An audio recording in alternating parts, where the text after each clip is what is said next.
오는 10월 30일 금요일은 종교개혁 503주기를 맞는 날입니다. 그래서 오늘 전국에 흩어져 있는 모든 교회들은 종교개혁 기념주일로 구별하여 섬깁니다. 종교개혁은 5가지 신앙 고백에 따라서 이루어진 것입니다. 오직 성경이 우리의 모든 삶의 가치이시고 우리의 구원의 유일한 길이라는 고백입니다. 솔라 스크립튜라. 오직 그리스도 외에는 그 누구도 우리를 구원할 자가 없습니다. 그리스도가 우리의 삶의 중심입니다 하는 고백이죠. 솔라 크리스투스, 오직 은혜. 우리가 얻은 이 구원은 우리의 공로나 종교적인 노력이 아니라 하나님의 은혜로 말미암는 것입니다. 지금 호흡하고 살아가는 모든 것들도 하나님의 은혜입니다. 솔라 그라티아. 오직 믿음, 솔라 피데. 우리는 믿음으로 말미암아 구원받습니다. 믿음으로 살아야 합니다. 믿음이 나를 영생으로 이끌 겁니다. 솔라 피데. 오직 하나님께 영광, 모든 영광은 하나님께 돌려야 합니다. 교회도 나라도 우리 개인도 가정도 하나님의 영광 위에 살겠습니다. 솔리데오 글로리아, 솔리데오 글로리아.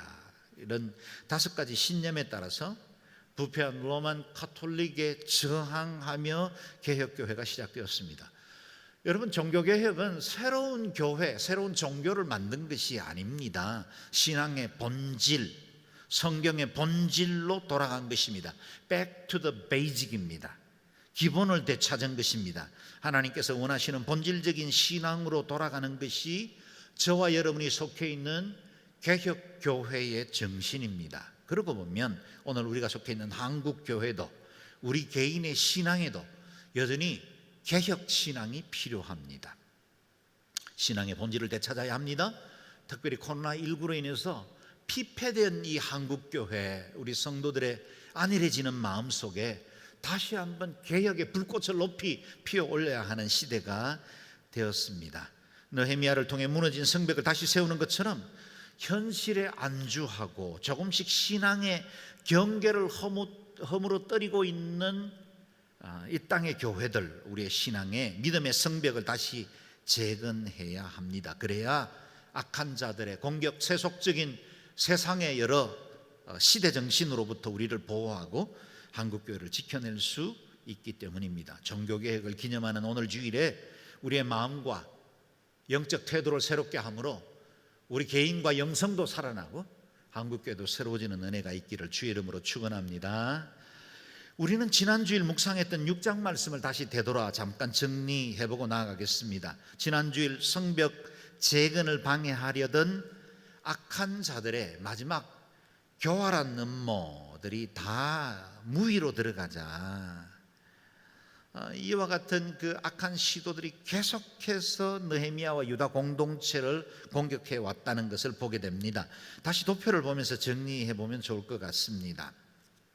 산발랏과 도비아가 느헤미야를 오노평지로 유인해서 살해하려고 몇 번이나 편지를 보냈습니다. 느헤미야는 그들의 음모를 분별했고 그리고 그것을 지혜롭게 거절함으로 이 위기에서 이겨낼 수 있었습니다. 또한 산발랏은 5번째 편지에서 느헤미야를 음해하려고 봉하지 않은 편지를 보내며 중상모략을 하려고 했습니다. 그러나 느헤미야는 정확하게 진실을 말한 이후에 그 모든 것들을 기도로 하나님께 맡김으로 승리할 수 있었습니다. 마지막 시도는 느헤미야를 성전으로 도피시키려고 그래서 제거하려는 함정을 팠지만 느헤미야는 나 같은 사람이 도망갈 수 없다 하며 담대함으로 상황을 직면했고 끝까지 말씀으로 지켜내었습니다. 이와 같이 수많은 방해와 위협 가운데도 느헤미야와 유다 공동체는 성벽 재건을 완료했고 52일 만에 기적처럼 온전한 성벽을 갖게 되었습니다. 그리고 담대히 고백할 수 있었죠. 이 모든 것이 하나님께서 하신 일입니다. 이 모든 것이 하나님께서 하신 일입니다. 분명 느헤미야 희생했습니다. 수고했습니다. 모든 유다 공동체가 한 마음으로 이 일에 헌신하고 달려왔습니다. 그러나 이 모든 역사를 주관하신 분은 하나님이기 때문에 그들은 기꺼이 이 모든 것이 하나님의 역사입니다 라는 고백을 할 수 있었던 겁니다. 사랑하는 여러분, 여기까지 우리가 살아온 모든 날들 에베네셀의 하나님이 함께 하신 줄로 믿습니다. 그리고 하나님 한 분만 영광 받으셔야 합당합니다. 성벽 재건 공사가 완료되었으니 이제는 유다 공동체는 평화가 임했습니까?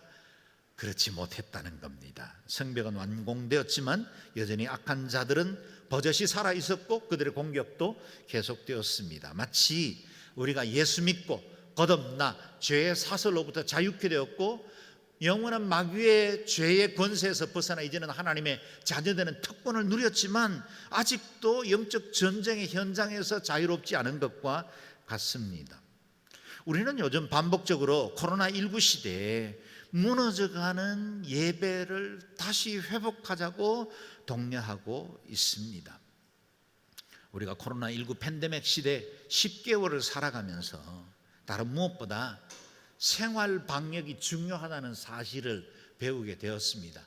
정부 지혜롭게 모든 정책들 잘 해주고 있습니다. 고맙습니다. 그것 중요합니다. 의료진들 참으로 수고 많습니다. 희생하고 전문적인 도움들 우리 필요합니다.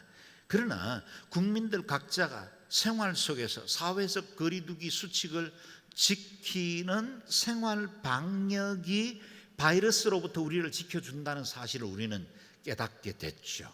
이번처럼 추석 연휴 그 긴 시간 동안 수많은 사람들이 여행을 떠나고 친지들이 만났지만 비교적 방역이 성공되고 이것이 확산되지 않을 수 있는 이유는 우리의 인식 안에 이미 이제는 생활 방역이 몸에 배긴 겁니다. 그 덕분에 우리가 이와 같이 큰 위기 없이 잘 지내놓을 수 있었죠. 영적 생활도 마찬가지입니다. 교회가 마련한 다양한 양육 프로그램들, 기름 부심 있는 예배 중요합니다. 그래서 교회가 여러분을 위해서 준비한 모든 프로그램들이 우리에게 큰 도움과 영적인 은혜를 누리게 하는 것도 사실이지만 그러나 더욱더 중요한 것은 내 믿음과 내 영성을 지키는 영성의 생활 방역이 중요합니다.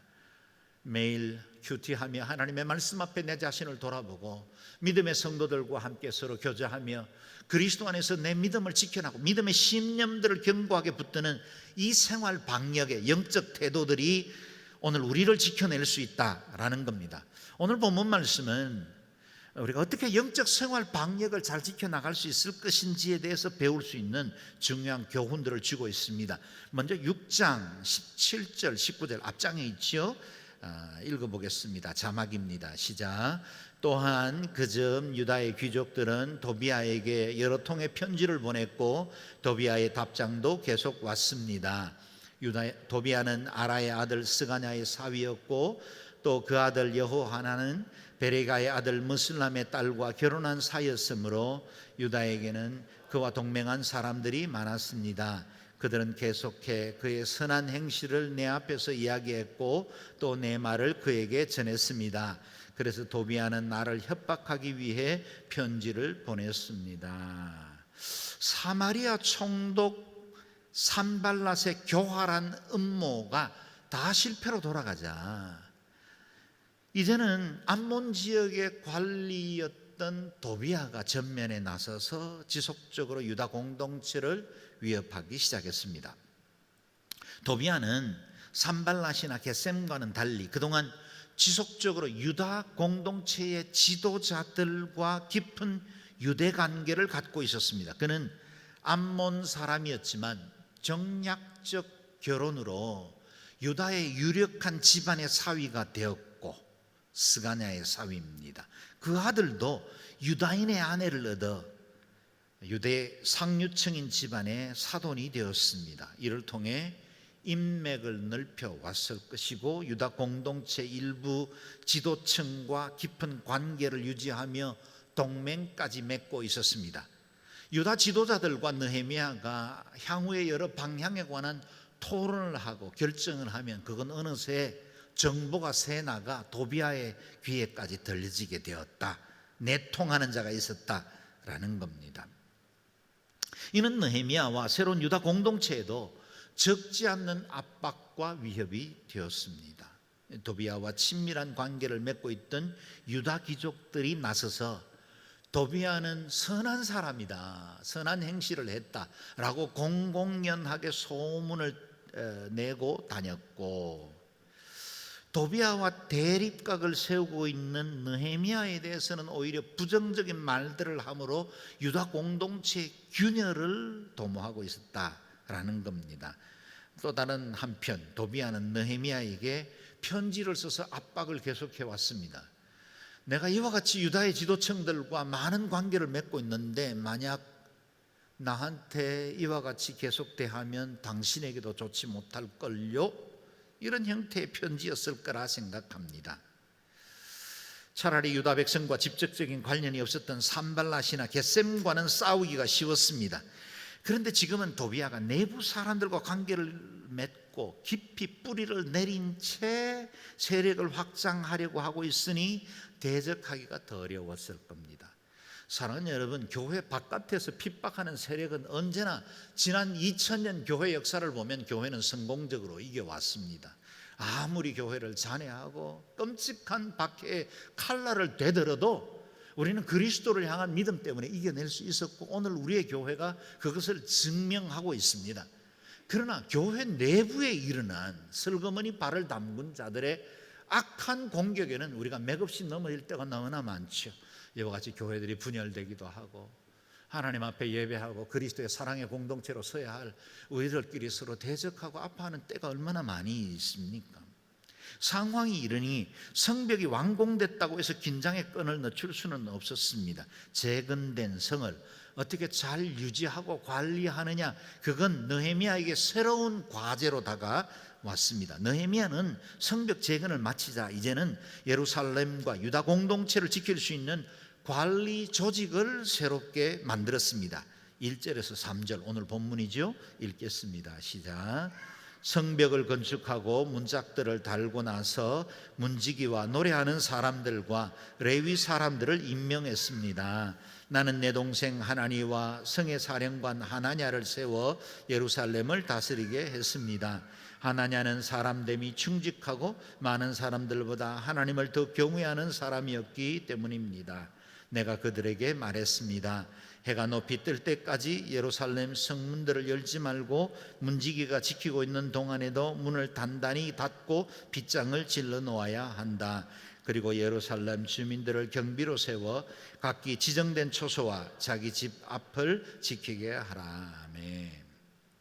온갖 장애를 극복하고 세운 성입니다. 이제 더 중요한 건 성을 잘 지키는 것이죠. 그것은 예루살렘 성을 유지시키고 보존시켜 나갈 만한 사람들과 그 조직을 정비하는 것이었습니다. 지난 주일 본문 6장까지는 성벽 하드웨어를 세우는 일에 집중한 일이었다면, 이후 7장부터 마지막 장까지는 사람을 세우고 유다 공동체를 견고하게 세우는 일에 집중되어 있습니다. 그 무엇보다 먼저 세 종류의 직제를 세웠는데, 이 세 종류의 직제는 우리의 영적 방역, 일상의 방역에도 큰 도전을 줍니다. 문지기와 노래하는 사람들과 레위 사람들을 임명했다 그랬습니다. 첫 번째 세운 직제는 문지기입니다. 성벽을 건축하는 것도 중요하지만 그 성을 잘 지키는 건 더욱더 중요하죠. 재건된 성은 넓은데 성 안에 거주하는 주민들은 적기 때문에 그 성을 잘 지키는 것이 쉽지가 않았고, 성벽 방위를 위해서 동원될 사람들이 부족했습니다. 그래서 느헤미야는 1차적으로 더 헌신되고 주를 위해서 봉사하던 레위인들을 배치해서 성문지기로 삼았습니다. 우리가 경험한 바와 같이 신앙은 세우는 것보다 잘 유지하는 것이 더 어렵습니다. 중국은 일찍이 북방민족의 침입을 막기 위해서 6352km에 이르는 어마어마한 장성, 우리가 알고 있는 만리장성을 쌓았습니다. 얼마나 많은 공이 들었겠습니까? 얼마나 긴 시간 동안 수많은 백성들이 고혈을 흘렸을까요? 중국은 이와 같이 엄청난 성벽을 쌓았지만 중국은 북방에서 쳐내려온 민족에 의해서 4번이나 어처구니 없는 정복을 당합니다. 만리장성이 무너져서 당한 것이 아니었습니다. 성이 온전하지 못해서 그런 게 아닙니다. 매수당한 파수꾼이 문을 열어준 것 때문에 방어진지가 뚫려버린 것입니다. 성을 잘 짓는 것도, 잘 쌓는 것도 중요하지만 좋은 문지기를 세워서 신실하게 성문을 지키는 건 더욱 중요하죠. 느헤미야는 재건된 예루살렘을 원수들로부터 잘 지켜나갈 수 있도록 파수의 원칙을 세웠습니다. 자막을 통해서 보시지요. 해가 높이 뜰 때까지 예루살렘 성문들을 열지 말고 문지기가 지키고 있는 동안에도 문을 단단히 닫고 빗장을 질러 놓아야 한다. 그리고 예루살렘 주민들을 경비로 세워 각기 지정된 초소와 자기 집 앞을 지키게 하라. 일반적으로 중건동 사회는 해가 뜨면 날이 밝기 시작하면 그때 성문을 열고 주민들이 마음껏 출입하게 하다가 해가 질 무렵에 성문을 닫는 게 관례입니다. 그런데 예루살렘 새롭게 중건된 성은 해가 높이 뜰 때까지는 성문을 열지 말아라. 그리고 조금 더 일찍 닫아서 경계를 철저히 하라. 그렇습니다. 아마도 성문을 열어놓는 시간을 줄여나감으로 공격들로부터 보호하기 위한 시도였겠죠. 또한 빗장을 단단히 질러 문을 단단히 잠근 다음에도 문지기가 늘 지켜야 한다. 그랬습니다. 신앙의 원칙도 빗장을 단단히 질러야 합니다. 여러분, 우리는 오늘날 굉장히 다양하고도 매력적인 수많은 사상들이 우리를 넘어뜨리려고 공격하기 때문에 성문을 제대로 지키지 않으면 어느새 적들이 우리 속에 들어와 또아리를 털고 주인 행세를 하고는 우리 안에 있는 생각과 믿음의 건져까지 뒤흔들어 버리는 일들이 생긴다는 겁니다. 느헤미야가 얼마나 신중하게 성벽 파수에 힘썼는지를 알 수 있습니다. 뿐만 아니라 성 안에 사는 주민들이 자기 집 앞을 지킬 뿐만 아니라 당번을 정해 지정된 초소까지 지키게 만든 것입니다. 성을 세우는 것보다 지키는 것이 더 중요하다는 걸 잘 알았죠. 다이어트 해보신 분들은 알겠지만 우리가 목표량을 정하고 몸무게를 줄여나가는 것은 결심만 한번 제대로 하면 해낼 수 있습니다. 그러나 다이어트 된 그 몸무게를 계속해서 지켜나가는 것은 굉장히 어렵죠. 다이어트하는 사람의 90%는 3개월 혹은 1년 안에 원래 몸무게로 되돌아간다고 합니다. 저도 지난해에 7가지 7죄종 설교를 하면서 탐심에 관한 설교 중에 제가 5kg를 빼겠다고 약속을 했고 여러분 분명하게 뺐습니다. 그러나 저는 90%에 속합니다. 되돌아왔죠. 지키기가 더 어렵습니다.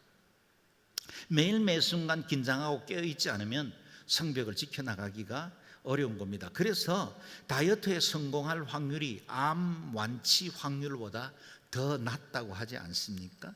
영적인 세계에도 비슷합니다. 한번 뜨거운 영적 체험하는 것 어렵지 않습니다. 그러나 그 부흥의 은혜를 지속적으로 유지하는 것은 더 큰 믿음의 결단을 요구합니다. 내적 치유 세미나, 가정 세미나, 이전에 들어보지 못했던 강의들을 통해서 내 믿음을 새롭게 하고 우리 가정을 새롭게 하리라 결단하죠. 그런데 지속적으로 내가 성장하고 현실의 삶 속에서 변화시켜 나가는 것은 더 어렵습니다. 더 큰 헌신이 요구됩니다. 그래서 신앙생활은 전력 질주로 승패가 결정되는 단거리 경주가 아니라 장거리 마라톤에 해당되고 지속적으로 신앙의 습관을 잘 유지해야 합니다. 그래서 우리의 영성을 지킬 수 있는 문지기를 세워야 합니다. 여러분이 지금 착용하고 있는 마스크가 바이러스로부터 보호해 주는 것처럼 생활 방역 영성을 지켜나갈 수 있는 문지기를 잘 세워야 합니다. 그런데 이 문지기를 다윗은 바로 하나님의 말씀이라 그렇게 소개하고 있습니다. 다윗의 마스크, 그것은 시편 119편에 나오는데요, 내가 주께 범죄하지 아니하려 하여 주의 말씀을 내 마음에 두었나이다. 하나님의 말씀이 가장 강력한 영적 생활 방역이라는 겁니다. 말씀을 붙들면 죄에서 이길 수 있습니다. 말씀으로 내 마음을 채우면 어떤 유혹에 대해서도 이겨나갈 수 있는 겁니다. 말씀이 백신입니다.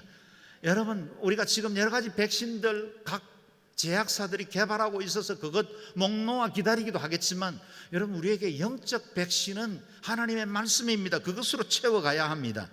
119편 104절에서 106절 말씀은 같이 읽어보겠습니다. 시작. 주의 법도들로 말미암아 내가 명철케 되었으므로 모든 거짓 행위를 미워하나이다. 주의 말씀은 내 발의 등이요 내 길의 빛이니이다. 주의 의로운 규례들을 지키기로 맹세하고 굳게 정하였나이다. 아멘. 진리신 말씀 위에 서야만 거짓 행위를 미워할 수 있습니다. 여러분, 거짓의 무리에 같이 들어가 있을 때 내가 이게 거짓인 것조차도 모릅니다. 의로운 규례들을 지키기로 맹세해야만 악한 죄의 바이러스가 내 영성을 파괴하지 않습니다. 하나님의 말씀이 여러분의 삶의 등불이 되고 앞길을 비춰주는 빛이 되며 여러분의 영성을 지켜주는 백신이 되시기를 주의 이름으로 축원합니다. 아멘. 두 번째, 느헤미야는 성전에서 노래하는 자들과 레위인들을 조직해서 세웠다라고 합니다. 예배하는 자들을 세운 것입니다. 마치 성벽 재건할 때 성전 바로 앞에 있는 양문을 먼저 건축함으로 가장 중요한 우선순위를 놓치지 않았던 것처럼, 느헤미야는 성벽 공사가 완료되자마자 예배 사역자들을 재정비함으로 유다 공동체의 예배를 새롭게 한 것입니다. 느헤미야는 예배 능력을 잘 알고 있었습니다. 유다 공동체를 지키는 진정한 힘은 돌로 세운 성벽이 아니라 하나님께 드리는 온전한 예배라는 사실을 잘 알고 있었던 겁니다. 우리의 영성을 죄의 바이러스로 지키는 참된 면역은 예수 그리스도의 보혈입니다. 그 보혈의 은혜와 능력으로 예배하는 자가 이 땅의 모든 죄의 유혹으로부터 이겨 승리할 수 있습니다. 오늘 드리는 우리의 예배는 면역력을 키우는 시간입니다. 면역 가지면 이길 수 있습니다. 하나님께서는 우리 각 사람들을 왕같은 제사장이라고 불러주셨죠. 예루살렘에 찬양하는 자와 레위인들을 먼저 세움으로 그들의 예배를 정비한 것과 같이 우리도 뜻을 정하여 예배하는 일에 힘을 쏟아야 합니다. 우리 예배를 맡은 여러 사역자들, 찬양팀 아름답게 예배를 섬겨주시지만 저와 여러분 모든 사람들은 레위인입니다. 왕같은 제사장들입니다. 우리가 온전한 예배자로 나아가야 합니다. 예배 성공하면 모든 삶이 성공합니다. 예배 실패하면 모든 것에 실패합니다. 주님을 붙들어야 합니다. 예배하는 자리에 반드시 우리의 그 정결과 거룩을 지켜나가야 합니다. 요즘 1:1 양육자반을 인도하면서 과제물로 제출한 우리 성도들의 간증을 읽으면서 많은 은혜를 받고 있습니다. 한 성도님은 이제까지 늘 형식적인 신앙생활을 해오다가 양지원 누리교회 참석하던 그 첫날 찬양 중에 온몸이 뜨거워지고 그야말로 눈물이 쏟아지는데, 고등학교 때부터 형식적으로 다니던 그 신앙생활에서 완전히 되돌아서는 정말 은혜를 체험하는 그런 계기가 되었다라는 겁니다. 그리고 신앙생활의 기쁨을 누리고 교회 생활하다가 지금은 순장으로까지 섬기고 있습니다. 그 자녀들조차 우리 아빠 달라졌어요, 그렇게 말할 만큼 신앙의 기쁨을 누리고 있습니다. 또 다른 형제님은 60평생을 불교도로 살면서 집안에 자기 가정에 불단을 둘 만큼 열심히 불교도로 살았습니다. 그런데 한 분의 전도를 받고 우리 교회에 와서 신앙생활하면서 가정에 있는 불단들 다 치우고 이제는 예수 믿고 사는 것이 너무나 기쁘다. 그런 고백을 합니다. 가진 것은 없는데 행복 지수는 최고다. 그런 고백을 들으니 얼마나 기쁜지 모르겠습니다. 그리고 왜 내가 좀 더 일찍 예수님 만나지 못했을까? 후회 막급하다는 고백을 합니다.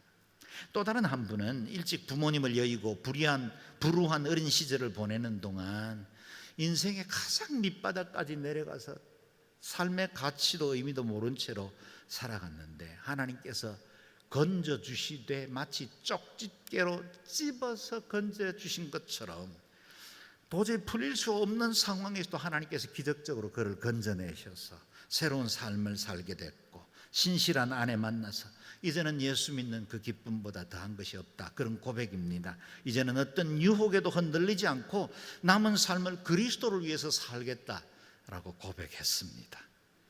그렇습니다. 이게 예배의 능력입니다. 예배는 한 개인의 삶을 바꾸고 가정을 변화시킵니다. 삶의 의미와 목적을 깨닫게 하고 두려움과 염려로부터 우리를 자유케 합니다. 예배하는 자는 결단코 좌절하거나 실패하지 않습니다. 모든 것을 선을 이루시는 그 하나님의 친실하신 손이 예배하는 자들과 함께 하시기 때문입니다. 혹 요즘 영적으로 메말라 있고 습관적인 예배를 드리고 있지는 않습니까? 의무 방어전 정도의 종교적 예배 행사로 다한 것처럼 그렇게 살고 있지는 않습니까? 내 영에 안일과 나태의 바이러스가 침투해 있는데도 적당한 회색지대에 머물고 있지는 않습니까? 새로운 예배의 방역이 필요한 시간입니다. 지성소로 나오십시오. 예배를 통해서 새로워지기를 바랍니다. 성령의 기름 부심이 있는 충만한 예배 회복하시기를 주의 이름으로 축원합니다. 아멘. 세 번째, 느헤미야는 충성스럽고 하나님 경외하는 지도자를 세웠습니다. 두 사람의 지도자를 세웠는데 이름이 비슷합니다. 한 사람은 느헤미야의 친동생인 하나니이고 그리고 또 한 사람은 초소를 담당하던 하나냐라는 사람입니다. 하나니 곧 자기의 동생이기 때문에 지도자로 세운 게 아닙니다. 우리가 하나니에 대해서는 이미 1장을 강해할 때 묵상을 했지요. 그는 파괴되고 처참해 있는 이 피폐한 예루살렘 성을 보고 안타까이 여기며 1600km나 떨어진 그 먼 거리를 이동해서 아닥사스다 왕의 술관으로 있는 형 느헤미야에게 유다 땅을 도와달라고 요청할 만큼 그는 민족에 대한 사랑이 특심한 사람이었고 그야말로 충성스러운 하나님의 사람이었습니다. 당연히 지도자로 세워져야 했지요. 또 한 사람 하나냐를 세운 이유는 말씀 그대로입니다. 사람됨이 충직하고 많은 사람들보다 하나님을 더 경외하는 사람이었다는 겁니다. 충성스러울 뿐만 아니라 누구보다 하나님을 경외하는 사람이라 그랬습니다. 이것은 영적 지도자의 중요한 자격, 없어서는 안 될 요건이죠. 맡긴 일에 충성스러워야 합니다. 작은 일에 충성하다 보면 하나님이 더 큰 일을 맡기시죠. 그래서 리더가 되는 겁니다. 동시에 하나님을 경외하는 사람이 되어야 합니다. 무엇보다 영적 지도자는 하나님 경외하는 자여야 온전히 하나님을 섬길 수 있고 맡긴 사명을 감당할 수 있습니다. 하나님 경외하면 함부로 못 삽니다. 하나님 경외하면 사람 눈앞에 보일 만한 일들만 하고 사람의 칭찬받는 일에 관심 갖지 않습니다. 하나님 앞에 자신을 드립니다. 모든 것 가운데 불꽃 같은 눈으로 살피시는 그 주님 앞에 내 인생을 살기 때문에 사람들이 있는 회중들 속에서나 사람들이 없는 나 홀로 있는 골방에서도 동일하게 경외함의 삶을 살 수 있습니다. 오늘 우리 시대의 정치인들 거짓말을 너무 쉽게 하는 것 같습니다. 뻔한 거짓말, 사실이 밝혀지는데도 그것들을 그냥 아무런 안색 하나 변하지 않고 말하는 걸 보면 참 대단하다 그런 생각 들 때가 많습니다. 그런데 유감스럽게도 오늘날 신앙 공동체 안에도 하나님 경외함이 없기 때문에 진실에서 떠나 헛된 길 가는 사람들이 참 많습니다. 목회자들 중에 가끔씩 보도에 오르고 사람들의 입방아에 오르고 성도들에게 마음의 상처를 주는 많은 사람들이 하나님 경외함이 없습니다. 그래서 범죄하는 거죠. 하나님 두려워하면 어떻게 그렇게 살 수 있겠습니까? 하나님이 모든 불꽃 같은 눈동자로 내 삶을 살피신다고 아는 자가 어떻게 죄 짓겠습니까? 요즘 우리는 CCTV도 무서워하며 살지 않습니까? 하루 종일 우리가 CCTV에 노출되는 게 평균적으로 113건이라는데 하나님 그 불꽃 같은 눈으로 우리를 다 살펴보십니다. 어떻게 함부로 살겠습니까? 장로님들, 권사님들, 영적 지도자들 하나님 경외하면 한국교회가 이렇게 무참하게 무너지지 않습니다.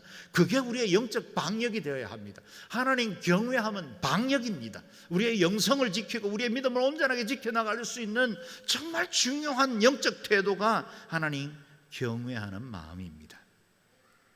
오늘 우리는 영적 생활 방역의 세 가지를 살펴보았습니다. 첫 번째는 말씀의 문지기를 바로 세워야 한다는 겁니다. 늘 말씀에 빗장을 걸고 이 세상의 여러 생각과 유혹들 가운데 우리를 지켜내야 합니다. 두 번째는 예배자 레위인처럼 늘 하나님 앞에 예배하는 자로 살아야 합니다. 예배의 영성이 우리의 면역입니다. 세 번째는 하나님 경외하는 자로 살아 우리의 면역을 경고케 해야 합니다. 이제 느헤미야는 예루살렘을 지속적으로 유지시키고 안정시키기 위한 다음 단계를 기획합니다. 4절에서 7절 말씀까지 쭉 읽겠습니다. 시작. 그 성은 크고 넓은데 성 안에 사는 사람들은 얼마 없고 제대로 지은 집들도 아직 얼마 없었습니다. 그런데 하나님이 내게 귀족들과 관리들과 일반 백성들을 모아 종족별로 인구를 조사할 마음을 주셨습니다. 마침 나는 처음 돌아온 사람들의 족보를 찾게 됐는데 거기에는 다음과 같이 적혀 있었습니다. 이들은 바벨론 느부갓네살 왕에게 포로로 잡혀간 사람들 가운데 다시 고향으로 돌아온 사람들입니다. 그들은 예루살렘과 유다로 돌아와 각기 자기 마을로 갔습니다.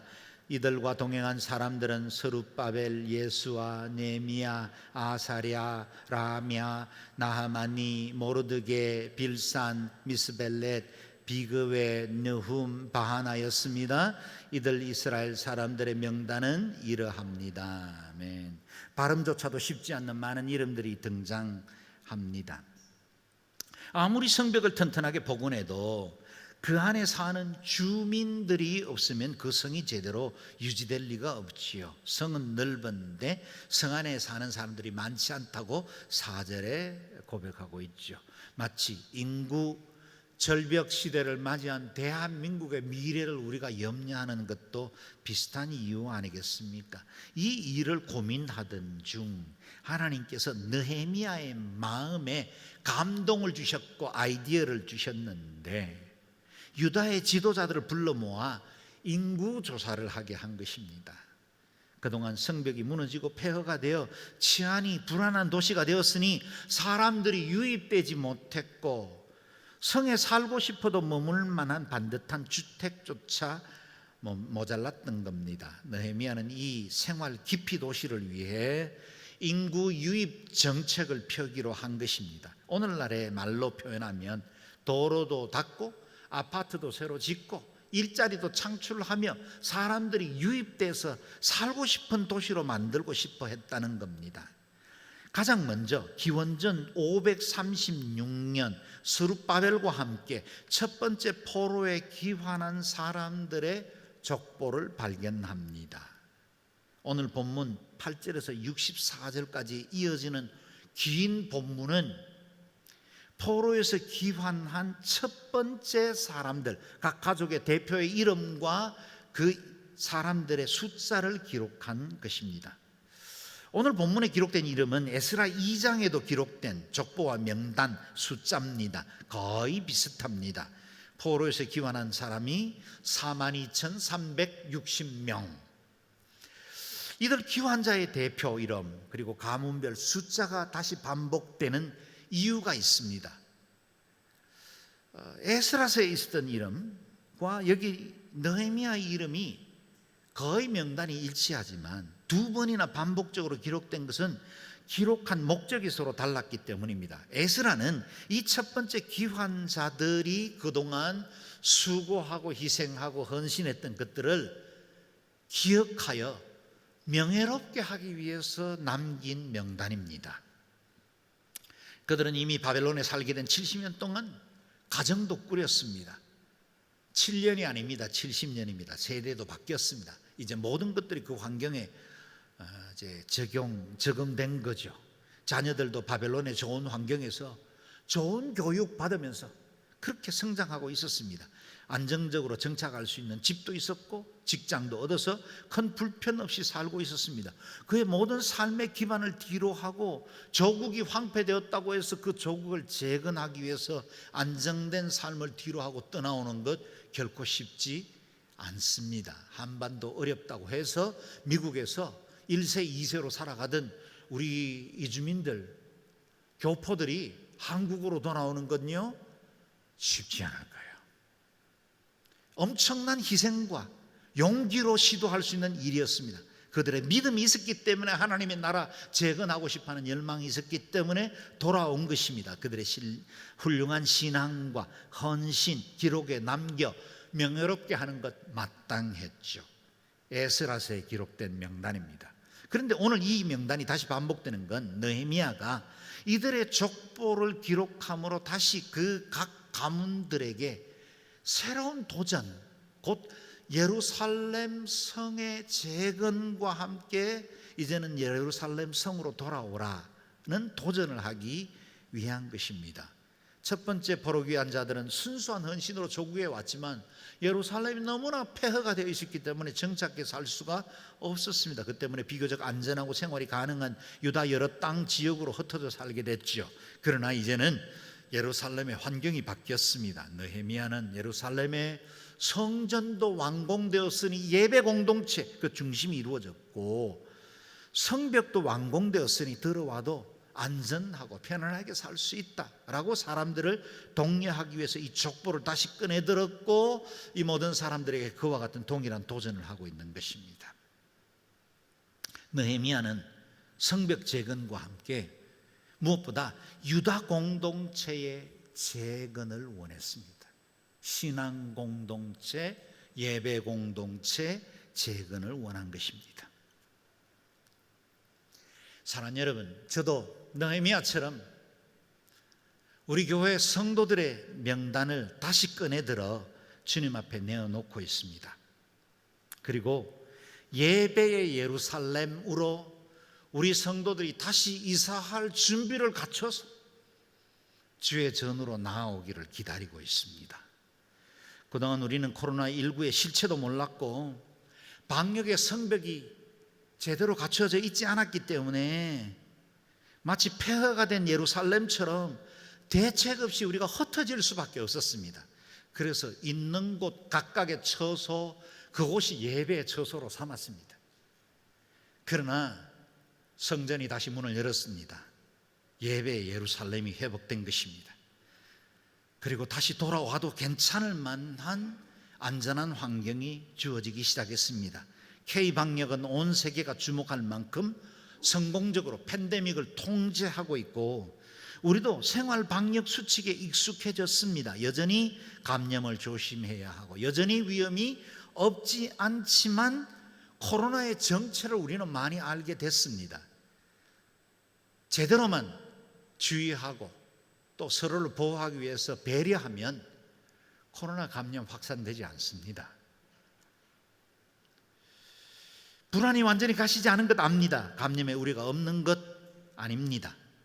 그러나 성벽 재건됐습니다. 성문도 달았습니다.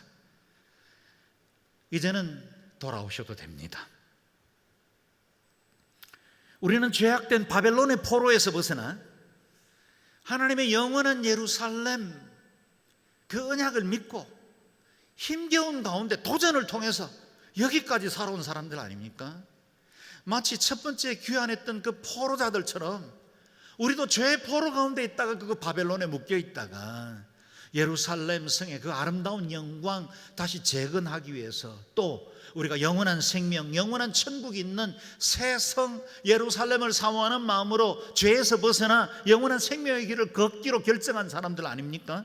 그랬다면, 그 헌신이 오늘 우리의 믿음을 여기까지 지켜왔다면, 이번의 위기도 아직도 완전히 정비되진 않았지만, 그러나 이 코로나19의 위기도 이겨낼 수 있습니다. 우리 신앙 공동체 이길 수 있고, 온누리교회 방역정책 탁월합니다.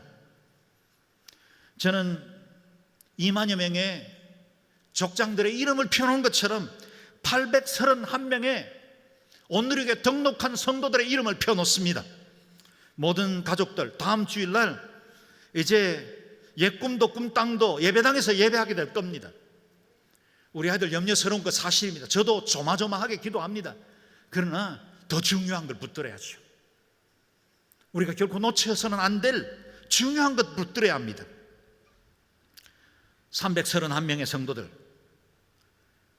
예배 자리에 나오기를 초대합니다. 두려워하지 마십시오. 염려하지 마십시오. 그리고 영적 방역을 지체하지 말고 예배 자리로 나올 수 있기를 바랍니다. 주님을 향해 믿음의 걸음을 내딛으십시오. 오늘 종교개혁 기념주일에 여러분 개인의 영성이 개혁되기를 바랍니다. 주저하고 두려워하던 마음에서 새로워져서 예배 공동체의 그 아름다운 영광을 향해서 발을 내딛는 놀라운 축복이 되시기를 주의 이름으로 축원합니다. 아멘. 기도하겠습니다. 기도할 때 하나님, 우리에게도 영적 생활 방역이 잘 이루어지게 도와주십시오.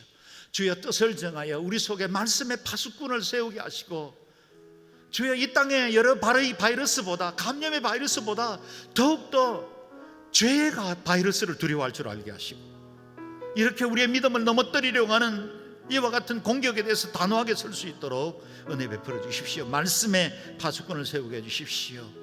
주님, 또한 우리에게 예배를 회복하게 해주셔서 예배의 영성, 그 백신으로 이겨나갈 수 있게 도와주십시오. 하나님 경외하는 마음으로 이 땅의 모든 위기들을 이기고 죄의 세력들로부터 승리하는 하나님의 사람들 되게 하여 주옵소서. 다음 주부터 시작되는 우리 옛꿈 꿈땅 아이들 예배, 조금의 위험이나 어려움도 없도록 우리 아이들 지켜주시고, 아이들이 믿음으로 잘 성장해서 다음 세대를 준비할 수 있는 귀한 믿음의 일꾼으로 세워지게 하여 주옵소서. 함께 축복하며 기도하겠습니다.